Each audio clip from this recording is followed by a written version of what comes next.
I'm joined in the studio by Professor Arnold Dix, a fire safety expert and lawyer, comes from Australia originally, who looked into the Lakanal house tragedy in 2009. Thank you so much for coming in. Thank you for having me. I'm imagining that when you investigated that in 2009, you hoped that you were never going to see anything of that like again in this country, and that you hoped that the findings and whatever it was you discovered would mean it wouldn't happen again. Well, it was more than hope. I just had so much faith in the system that the lessons learned then would be learned and put in place. Can you talk us through the lessons that were learned in 2009, or that you hoped were learned at any rate? Well, I really have to look to the findings of the coroner, and she was very particular about what she found. She found that there was an issue with cladding and it should be looked at. She found that there was an issue with the policy of stay put. She found that there was an issue with the refurbishment of these older homes. Those three ring very true to me now. Yes. And when I was overseas, when I saw the footage, and I came straight back to London, and I just thought, my God, has nothing been learned? Right. One of the things that all the fire safety officers, firemen, firefighters that I've spoken to have said that they felt should have been learned after the Lakanal house tragedy was that sprinkler systems ought to have been installed in all these buildings as a matter of necessity. Was that another thing that you felt too? Oh, I think so. In all of the buildings that I've inspected in other parts of the world and other disasters that I've looked into, where there have been sprinklers, it's made a huge difference to the outcome.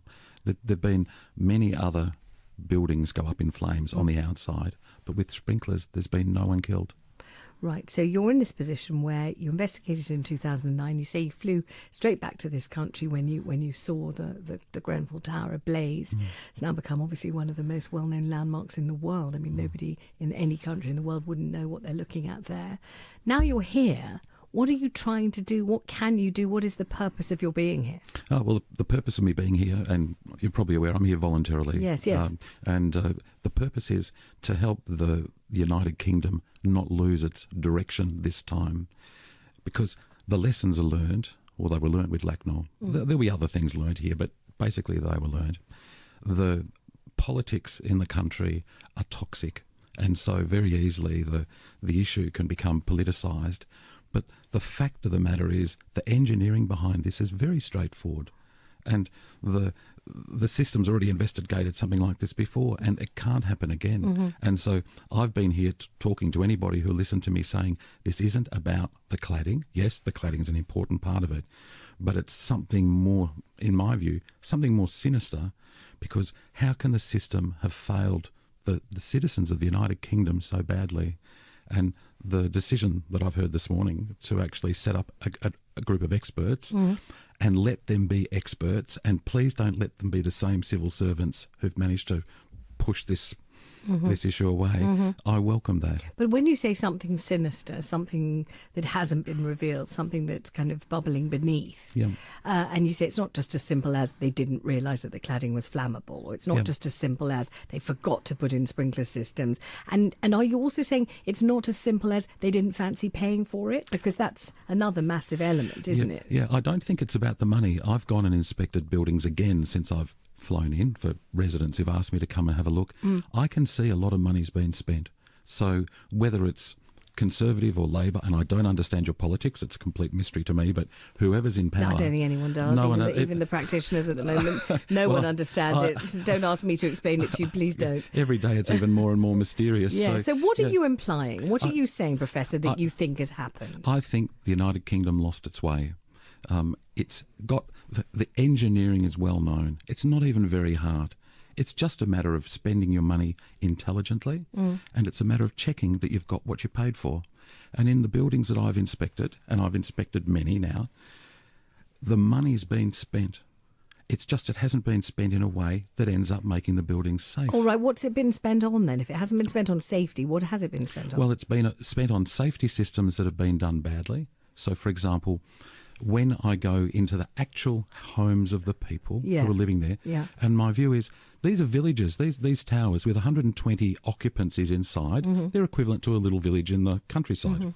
in scale. I think one of the things we found out after the Grenfell Tower tragedy actually is how many people in the tower were in other people's flats. Yeah. You know, people were having dinner with other people. You heard David Lammy talking about a Ramadan feast with 40 people in it. We had one father saying, I think on the day or the day after, my daughter was on the 13th floor and I was on the 9th. I mean, definitely one of the things people don't seem to understand is what you've just said, the social interaction, the connections, the people moving from flat to flat because they're in love or because they're babysitting or because it's someone's friend or someone's mother, all of that stuff. It's until you're inside these apartment blocks, as I've been, I wouldn't have guessed it's like an intimacy between this community, and hence the sort of solidarity that you see amongst these communities now that they're disrupted. And I heard the discussion earlier this morning, community saying, come on neighbours, come out, let them fix.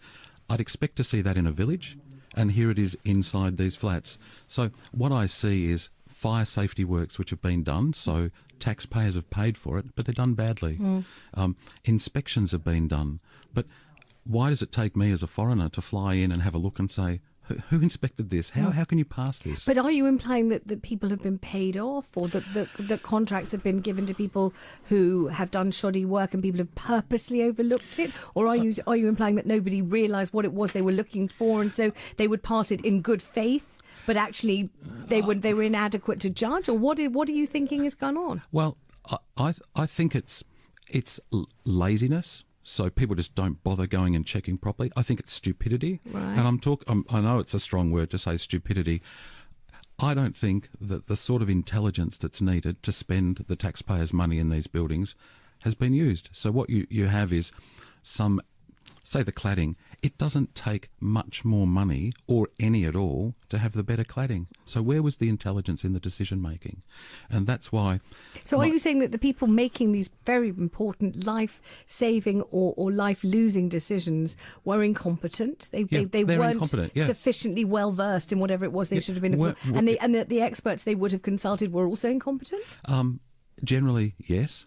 But there were people in the UK who knew that this wasn't the case. Right. And in Lacknell House, I mean, why is it that I think it's the all-party group from the House of Lords sends an email around the world asking for help with Lacknell House?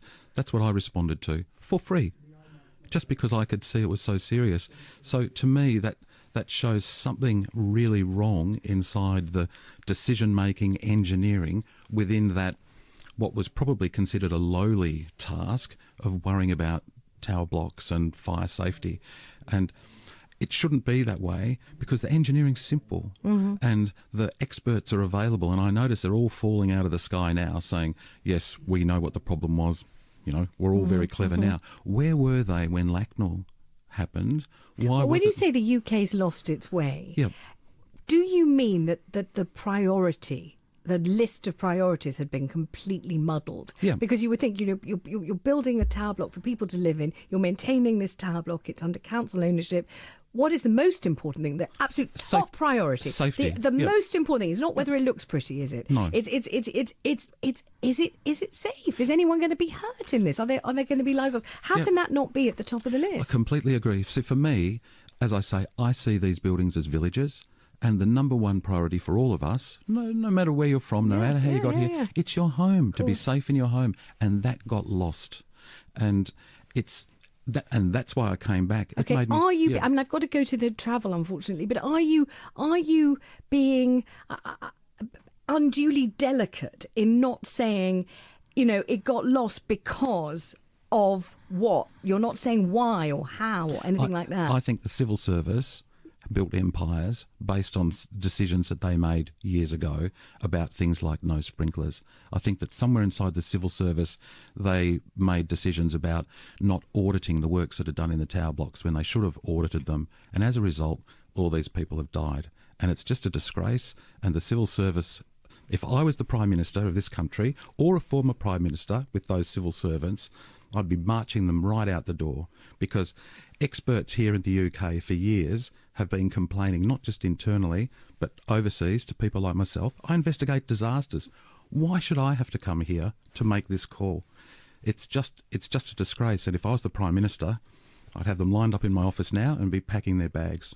Thank you very much indeed for coming in. It's absolutely fascinating to talk to you, and also pretty horrifying, I might say. Professor Arnold Dix, they're an independent disaster investigator who came voluntarily the moment that he heard what had gone wrong. And you heard what he said. If he was the Prime Minister, he'd have those civil servants responsible lined up in front of his office and get them to pack their bags and get out.